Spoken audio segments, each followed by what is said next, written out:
Welcome back to part two of what if all the continents went to war. Here we go again. Okay, so a European fleet sails all the way down here to try to liberate Australia. But while they're on their way, Africa is able to wreck most of their ships. Um, so then the ships eventually finally get there. If I can get this color away, there we go. That's better. Europe doesn't really want to reinstate Australia, but they more just want to liberate it and kind of occupy it for a bit. So they start their small sea push into here, and they're able to get into Australia and take most of their desert regions back. Then split this in two, taking most of it. Naval dominance then encircles this part, which leads to another surrender. And Tasmania is captured, but the forces eventually haltered, haltered. Yep, haltered. Yep, good. Frick. Um, Africa tries to make a small push, but it ends up just getting them pushed back. It didn't really go too well, did it? Um, let me get transparent. There we go. Um, so yeah, now over in Africa they got kind of screwed by this, but they've been pushed back, and Somaliland is taken. Africa has now been split in two, and there's our territory captured right here. Chad is kind of surrounded and starting to get cut off, which is absolutely impossible. Seeing this, Chad does the Chad move and breaks this entire thing right here. They also start pushing back over here, and Chad sends in soldiers to protect this territory, and they even single handedly use a push to end up start to encircle this part of Asia. North America has also been sending troops down to defend Africa this entire time, which is why they're being so powerful. Um, so Africa starts to take back some of their occupied land. Now we have a very broken world. Asia's starting to crack by the seams.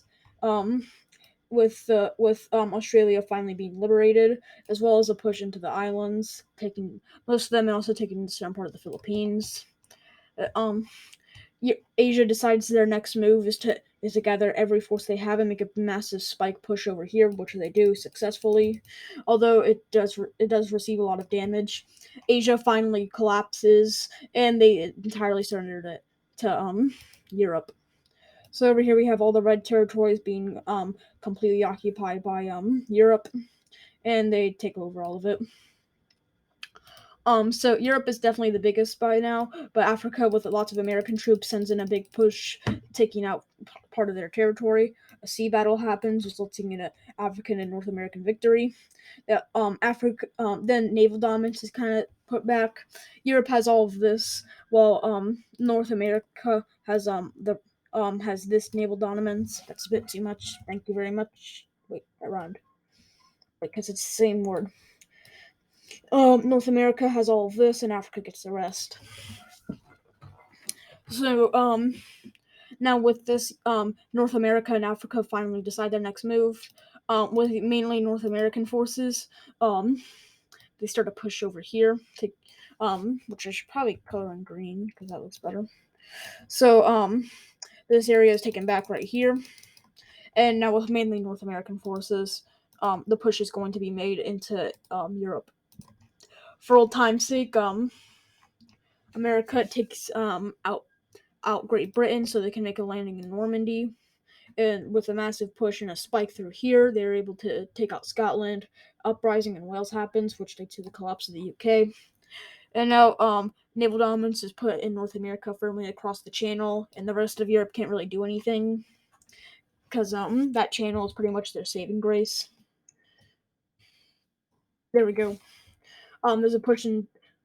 Then there's a Normandy landing. Paris is captured, and with fierce resistance, they try to fight back. Doesn't work though.